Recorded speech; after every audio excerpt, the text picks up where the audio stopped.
महाभारत भारत का एक ऐसा इतिहास जिसके बारे में सभी लोग जानते हैं, लेकिन मैं दावा कर सकता हूँ आप में से 95% लोग ये नहीं जानते होंगे कि महाभारत का जो युद्ध हुआ था उसमें ना ही पांडवों ने पार्टिसिपेट किया था और ना ही कौरवों ने पार्टिसिपेट किया था। तो मैं ऐसा क्यों कह रहा हूँ, उसके पीछे रीजन में चलिए जानते हैं। पहले, कौरव कौन है? कौरव उसे कहते हैं जो कुरु वंश का हो।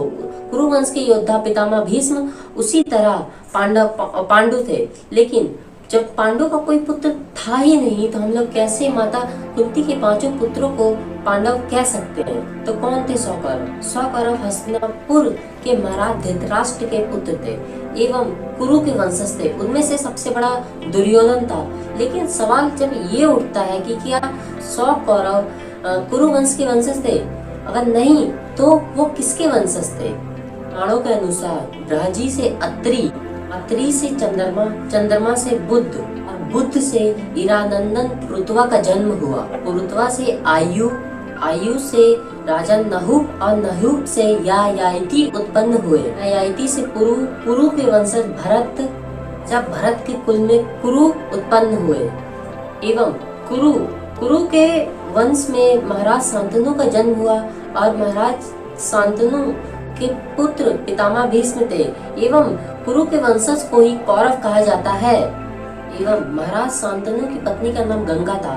गंगा माता ने अपने 8वें पुत्र को पाला और पोसा, उनका नाम देवव्रत कहलाया। देवव्रत कुरु वंशज के आखिरी राजा थे। इसके बाद महाराज शांतनु को मछुआरन जाति की एक कन्या से प्रेम हो गया, जिसकी वजह से देवव्रत एवं पितामह भीष्म को आजीवन अविवाहित रहने की प्रतिज्ञा लेनी पड़ी।